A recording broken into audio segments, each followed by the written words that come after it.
नमस्कार दोस्तों, Manu short hand classes एक कदम सफलता की ओर हमारे साथ में आपका स्वागत है।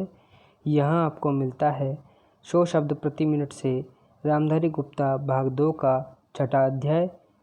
इस अध्याय की आउटलाइन पाने के लिए हमारा टेलीग्राफ ग्रुप ज्वाइन करें। डिक्टेशन शुरू होगी 3 सेकंड बाद। महोदय, बहुत बड़ा अंश अनुभव और लोगों की कही सुनी बातों से, देखे हुए दृश्यों से और कुछ समाज की परंपरा से प्राप्त होता है।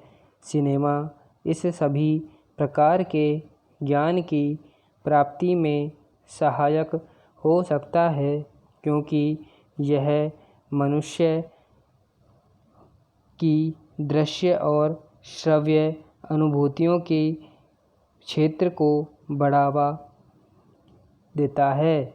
यह एक साधारण सी बात है जिसे सभी जानते हैं कि केवल सुनी सुनाई बात की अपेक्षा हम पर देखे हुए दृश्य का प्रभाव अधिक पड़ता है, और यदि सिनेमा द्वारा किसी चीज़ को देख लेते हैं तो उसका उतना फल तो नहीं होता जितना स्वयं आँखों द्वारा देखने से मिलता है।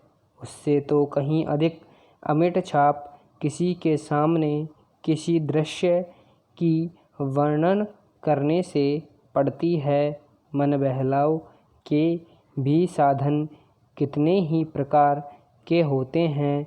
कुछ ऐसे हैं जो मन बहलाव के साथ साथ शिक्षाप्रद भी होते हैं, और इसके विपरीत बुरे संस्कारों का साधन बन जाते हैं। मैं स्वयं यह दावा नहीं कर सकता कि मैंने बहुत सी फिल्में देखी हैं।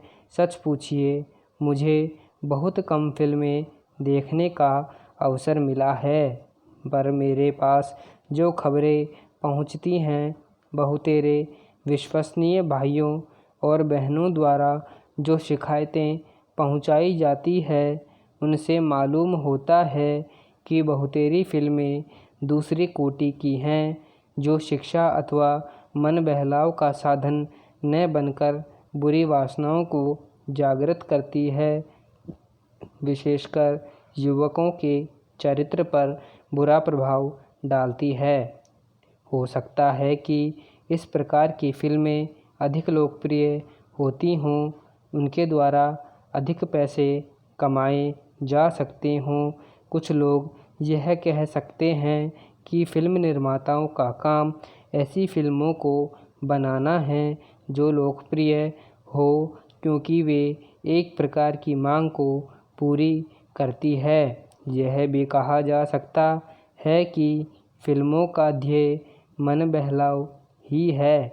उसको तो तभी सफल मानना चाहिए जब फिल्में उन लोगों का मन बहला सकें जिन लोगों के लिए बनाई गई हो।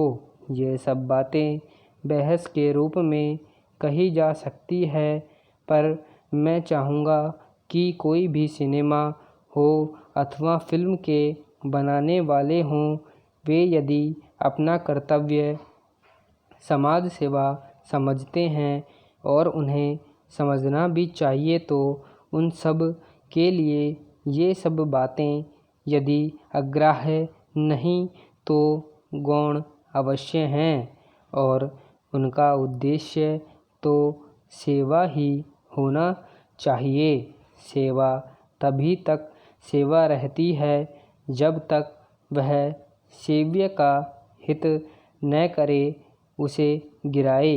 इसलिए मैं चाहूँगा कि फिल्म बनाने वाले इस पर विचार करें कि उनका उद्देश्य क्या है। उद्देश्य सेवा ही होना चाहिए, और सेवा के साथ साथ धनोपार्जन भी हो जाए तो निर्दोष है। यदि धनोपार्जन ही उद्देश्य हो और सेवा न हो तो वह अग्राह्य होना चाहिए। यदि मनुष्य अपने स्वार्थवश कुछ ऐसा काम करता है जो उसके व्यक्तित्व लाभ के लिए ठीक तो पर जिससे समाज को हानि पहुंचती हो तो उसे रोकना पड़ता है। समाप्त। धन्यवाद।